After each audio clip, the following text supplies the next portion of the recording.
कुछ कहो तुमसे मुझे लेनी तलाक, मेरी बातों को न समझो तुम मजाक। भूल गए ऐसा गुनाह करना नहीं, जिंदगानी को तबाह करना नहीं। तलाक दो, तलाक दो, तलाक दो,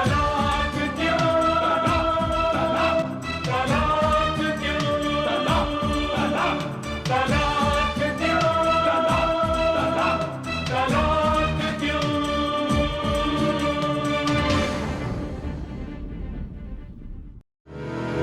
इतनी हमदर्दी, कमाल है। रिश्तों में कुछ ज्यादा ही गर्माहट नजर आ रही है। अब बस भी कीजिए, नादान है वो, धीरे धीरे सब समझ जाएगी। तुम्हें बात करने की तमीज नहीं है। यानी मैं बदतमीज हूँ?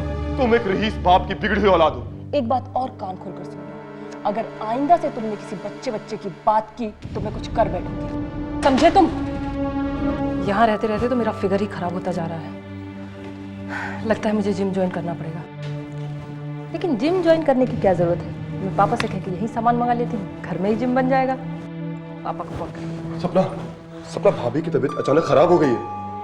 तो उन्हें हॉस्पिटल ले जाओ या डॉक्टर बुलाओ। अब खड़े क्या हो, जाओ। मैं काम करता हूँ, डॉक्टर चक्रवर्ती को यहीं पे बुला लेता हूँ।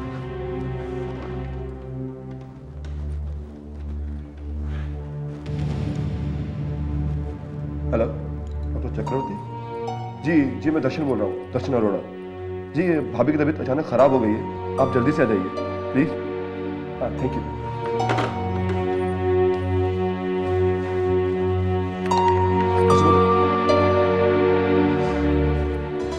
Hello daddy. हाँ सपना, कैसी बेटा? मैं ठीक हूँ, बिल्कुल फिट। बस यहाँ मोटी होती जा रही हूँ खा खा के। लगता है ससुराल वाले कुछ ज्यादा ध्यान दे रहे हैं तुझ पर। ऐसी कोई बात नहीं है पापा, लेकिन जब से मैंने जिम छोड़ा है तब से खुद को अनफिट महसूस कर रही हूँ। अरे तो जिम दोबारा ज्वाइन कर ले। पापा मैंने कुछ और सोचा है। क्या सोच रही बता? मैं ये सोच रही थी कि आप जिम का सामान खरीद कर मुझे भिजवा दें तो मैं घर पे ही जिम बना लेती हूँ।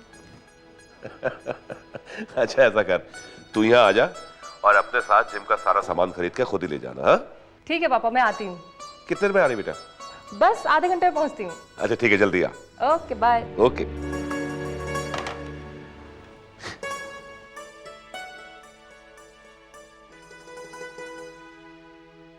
कहीं जा रही हो तुम? हाँ मुझे पापा ने बुलाया है। मगर सपना, तुम्हें पता भाभी बीमार है। डॉक्टर साहब चेकअप करने आ रहे हैं ना, तो अब मेरा क्या काम रह गया? ट्राई टू अंडरस्टैंड सपना, घर में इतना काम है और खाना वाला तैयार करना। आज मम्मी खाना बना लेंगी। और तुम क्या करोगी? देखो डार्लिंग, मैंने पापा से प्रॉमिस किया है कि मैं उनके पास आ रही हूँ। अगर मैं वहाँ टाइम पे नहीं पहुंची तो वो नाराज हो जाएंगे। और अब तुम मुझे मत टोकना, वरना मेरा मुंह खराब हो जाएगा, समझे?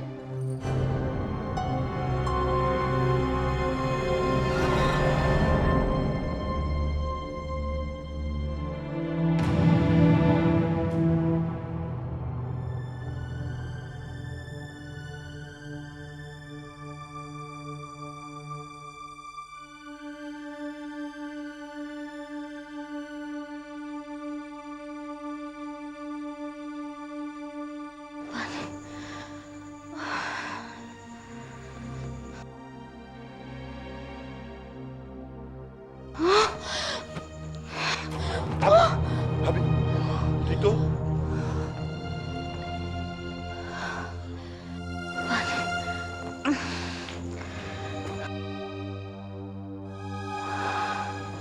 भाभी ये लो पानी लो।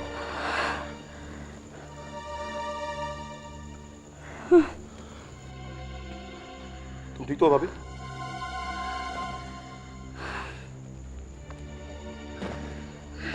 पर इस हालत में तुम क्यों उठे? किसी को आवाज दे दी होती। भाभी तुम ठीक तो हो? मैं डॉक्टर को बुलाता हूँ। अरे नहीं नहीं, इसकी कोई ज़रूरत नहीं है, बस हल्का सा चक्कर आ गया था। भाभी तुम इस हालत में नहीं उठना चाहिए था, किसी को आवाज दे दी होती। अरे कोई बात नहीं, मैंने सोचा। अरे भाभी सोचना बंद करो, टेक रेस्ट, ओके? भाभी के चारों तरफ घूमने के अलावा भी कोई काम है तुम्हारा? कभी वाइफ का भी ख्याल कर लिया करो। हाँ, वैसे रोमांस का अच्छा तरीका निकाला है तुम लोगों ने। सपना, वाह, क्या कहने। भाभी, नहीं भाभी, प्लीज प्लीज भाभी, भाभी। आपने तस्वीर का सिर्फ एक रुख देखा है, दूसरा नहीं। आपको क्या पता वो ज्योतिराम भाटिया कितना और उनका बेटा, बाप रे बाप। और बेटी तो एकदम खड़ूस दिमाग की है। मुझे सरोज से मिलना ही पड़ेगा। हाँ, दो दुखी इंसान मिलकर कुछ बेहतर सोच सकेंगे। मुझे उसे मिलना जाना ही पड़ेगा। सरोज जी, सरोज जी, सरोज जी, कहाँ हैं आप? दर्शन, मुझे यकीन था कि तुम जरूर आओगे, लेकिन इतनी जल्दी ये विश्वास नहीं हो रहा है। कम, हैव ए सीट ना। क्या लोगे, ठंडा या चाय? सिर्फ एक गिलास पानी।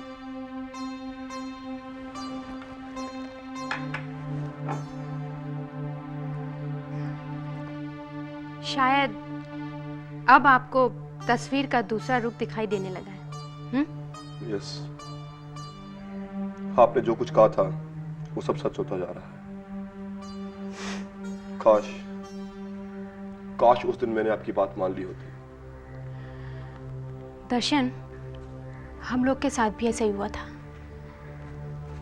हमारी शादी से पहले भाटिया खानदान के बारे में हम लोग को सब कुछ पता चल चुका था, लेकिन ज्योतिराम भाटिया की चिकनी चुपड़ी बातों में हम लोग आ गए। हम लोग की आंखों पर भी पर्दा पड़ गया, और जब पर्दा उठा तो बहुत देर हो चुकी थी। अभिमान है उन्हें अपनी दौलत पर, अपने स्टेटस पर। उनकी सारी इंसानियत दौलत की चकाचौंध में खो गई है।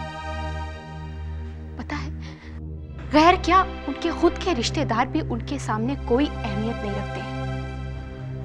तुम तो अब भाटिया खानदान के दामाद हो।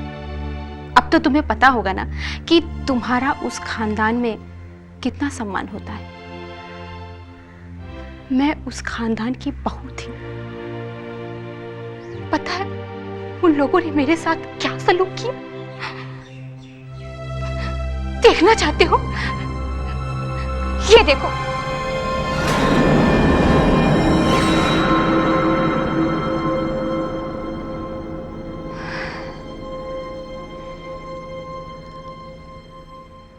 शादी से पहले हर लड़की अपने सुनहरे भविष्य के सपने बुनती है।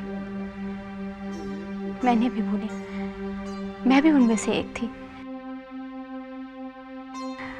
पापा ने ससुराल वालों की मर्जी के मुताबिक खूब खर्चा किया, खूब धूमधाम से शादी की, और शादी के बाद तो मुझे ऐसा लग रहा था कि जैसे मैं किसी स्वर्ग में आ गई हूं। लेकिन कुछ समय बाद सच्चाई से पर्दा उठने लगा। सच्चाई मुझे साफ साफ नजर आने लगी। पता है दर्शन, एक दिन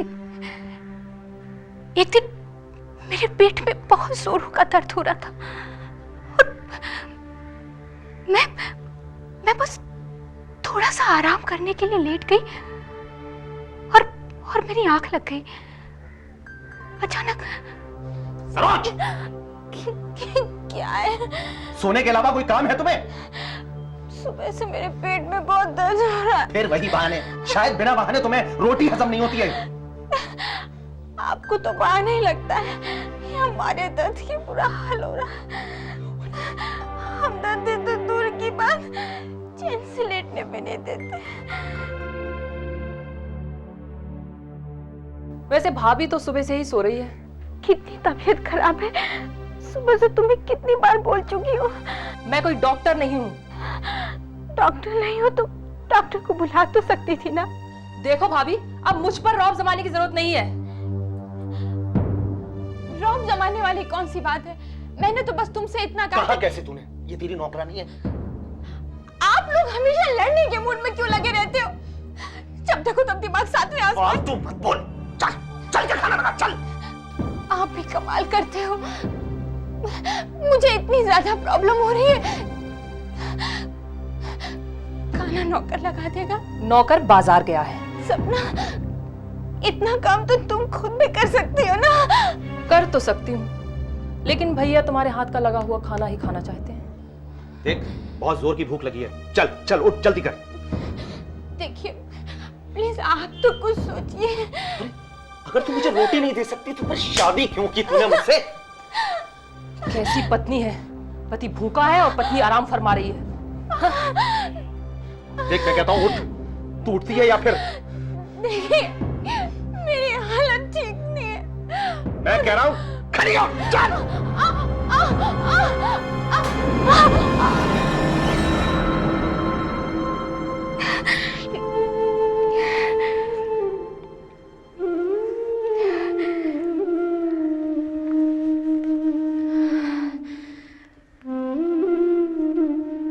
ससुराल के हर व्यक्ति को मुझसे नफरत थी। मैं जो बोलूं वो गलत, और वो जो बोले बिल्कुल ठीक। देखते देखते जगमोहन एकदम लापरवाह हो गए। वो कहाँ जाते थे, क्या करते थे, किससे मिलते थे, किसी को कुछ भी नहीं पता।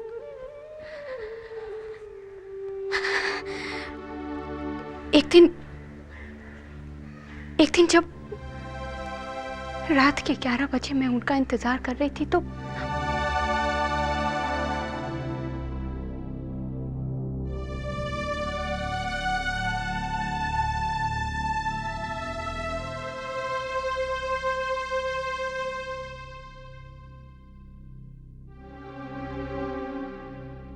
बहू, ये ड्राइंग रूम है, कंपनी बाग नहीं। क्या तुम इधर से उधर चक्कर काट रही हो? मम्मी अभी तक वो आए नहीं। अरे आ जाएगा, इतना परेशान क्यों हो रही है? शादी के पहले भी वो अक्सर लेट आया करता था, मैं तो कभी चिंता नहीं करती थी। तू तो कुछ ज्यादा प्रतिवत्ता बनने की कोशिश कर रही है। उसके पास चाबियां हैं, वो खुद ही दरवाजा खोल के आ जाएगा। मम्मी मुझे नींद नहीं आ रही है। तेरी मर्जी, तुझे जो करना है कर, मैं तो चली सोने। आए, हाँ, अब ऐसी बकवास हट। सो गए साहब?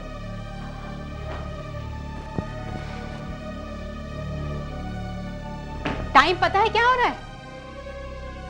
हाँ मैंने कहा टाइम पता है क्या हो रहा है?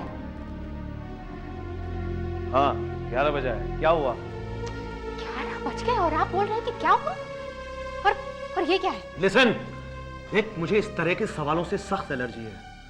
और तू होती कौन है मुझसे पूछने वाली कि मैं कहां से आया हूं, कहां जाता हूं, किससे मिलता हूं? देख, तू अपनी लिमिट में रहना सीख। देखिए मैं आपकी पत्नी हूँ। अरे तू पत्नी की तरह रहे ना, डिक्टेटर बनने की कोशिश क्यों कर रही है? पति का फर्ज होता है कि वो पत्नी पे हुक्म चलाए और पत्नी उस हुक्म को मानती है, बस। चल चल। जगमोहन, ये इतनी रात को क्या हंगामा हो रहा है? पापा, अगर मैं आज आने में थोड़ा सा लेट हो गया तो कौन सा तूफान खड़ा हो गया? अरे बेटा, मर्द तो आजाद पंछी की तरह होता है, लेकिन कुछ औरतें उन्हें खूंटे से बांध के रखना चाहती हैं। हाँ, बिल्कुल सही कहा आपने। इन औरतों को हमारी आजादी से जलन होती है। जलन नहीं, चिंता होती है, क्योंकि आजाद मर्द आसानी से रास्ता भटक जाता है। अच्छा, तो तू समझती है कि मैं रास्ता भटक गया हूँ और तू मुझे रास्ता दिखाई? हाँ बेटा, कुछ औरतों को हुक्म चलाने की आदत होती है, बस। पापा मैं तो इन्हें समझा रही हूँ और आप समझाने की बजाय इनका साथ दे रहे। बहू, इस घर के तौर तरीके समझो। इस तरह मुंह जोरी करने से कुछ नहीं होगा। रात में देर से आने का कौन सा तौर तरीका है? अरे तुम क्या जानो कि अमीर घर के तौर तरीके क्या होते हैं? ये देखिए लिपस्टिक, क्या यही बड़े घर के बड़े शौक है? चुप। ये रईसों की निशानी है बहू, उनके शौक हैं, शौक। बाहर में गए से शौक। बहू, खबरदार जो हमारे सामने ऊंची आवाज में बात की। ससुराल वालों की ज्यादतियां बढ़ती जा रही थी। मैं किसी तरह बर्दाश्त करती रही, लेकिन उस दिन तो मेरे सब्र का बांध ही टूट गया।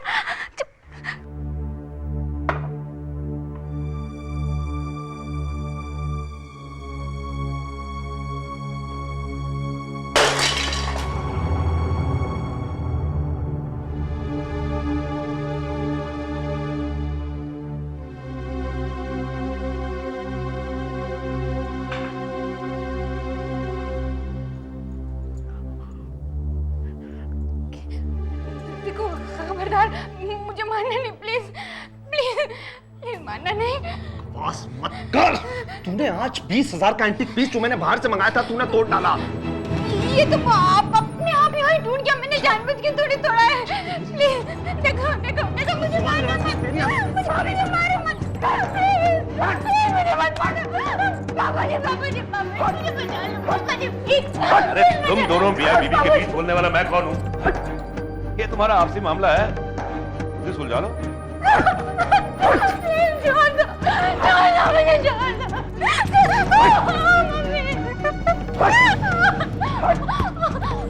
मम्मी मम्मी मुझे बचा लो प्लीज प्लीज। जैसा करोगी वैसा भरोगी। नुकसान करते वक्त नहीं सोचा था, अब भुगतो।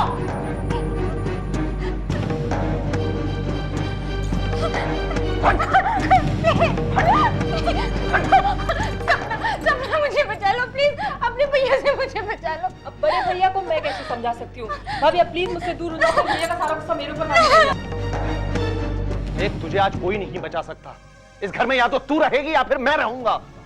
सरोज, अब तुझे ही खुद कुछ करना पड़ेगा।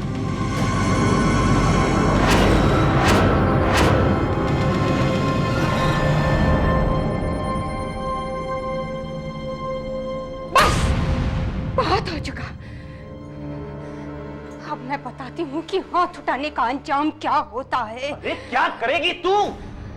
पुलिस में रिपोर्ट लिखाऊंगी और देखती होगी मुझे कौन रोकता है।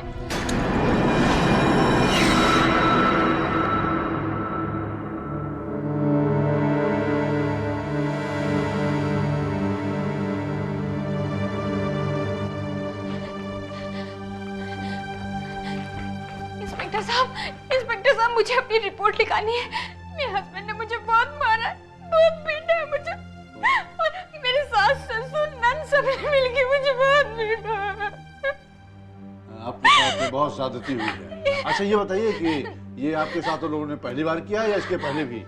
नहीं, अक्सर कैसा करते थे, रोज मुझे मारते थे। आज लेकिन मेरी बर्दाश्त से बाहर हो गया।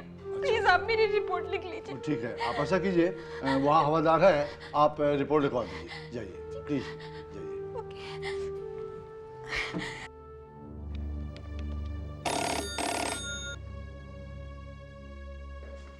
यस हेलो इंस्पेक्टर साहब, मैं ज्योतिराम भाटिया बोल रहा हूँ। ओ भाटिया साहब, नमस्कार। हाँ नमस्कार नमस्कार। हाँ कहिए, कैसे फोन किया आपने? अरे इंस्पेक्टर साहब, ऐसा है कि मेरे बेटे की जो बहू है वो दिमागी रूप से जरा बीमार चल रही है। हाँ वो अभी अभी घर से निकल गई है। हाँ देखिए, हो सकता है कि वो आपके पास वहां पहुंचे और आकर कहे कि मुझे मेरे ससुराल वालों ने बहुत मारा पीटा है। वो तो यही कह रही है जो आप बता रहे हैं। क्या वो थाने पहुंच गई है? जी हाँ जी हाँ, पहुंच गई है और रिपोर्ट अभी लिखी नहीं है, वैसे लिखवाने जा रही है वो। हाँ देखिए इंस्पेक्टर साहब, मैंने आपको बताया ना कि वो दिमागी तौर से ठीक नहीं है। आप उसे वहीं रोक के रखिए, हम लोग अभी आ रहे हैं। हाँ हम लोग आ रहे हैं अभी। ठीक है, आप आ जाइए, मैं उसे रोक के रखता हूँ। हवलदार, अभी रिपोर्ट मत लिखना, मैडम को यहाँ भेज दो। तू चल मेरे साथ। चलिए पापा। देखता हूँ उसको।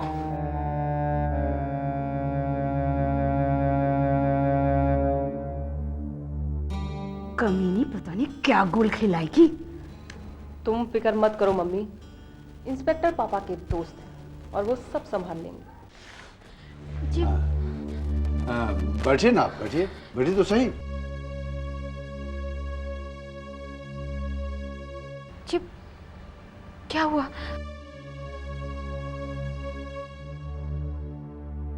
ऐसे क्यों देख रहे हैं आप? देखिए मैं आपकी रिपोर्ट लिखता हूँ। हवलदार, पानी लाओ। इंस्पेक्टर साहब, पानी को छोड़िए, पहले आप मेरी रिपोर्ट लिखिए। नहीं, रिपोर्ट की चिंता मत कीजिए, आप यहीं बैठिए। यानी कि आप मेरी रिपोर्ट नहीं लिखेंगे? भाटिया साहब का फोन आया था ना, क्या कहा उन्होंने? पागल है, घर से भाग गई है, आ गई हो तो उसको रोक के रखना, मैं भी आ रहा हूं लेने के लिए। बोलो, यही कहा ना उन्होंने? देखिए, ऐसी कोई बात नहीं है।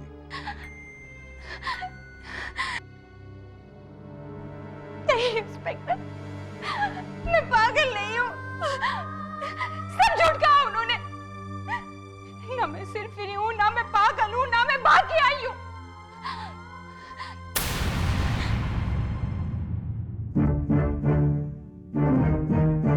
कुछ कहो तुमसे मुझे लेनी तलाक, मेरी बातों को न समझो तुम मजाक।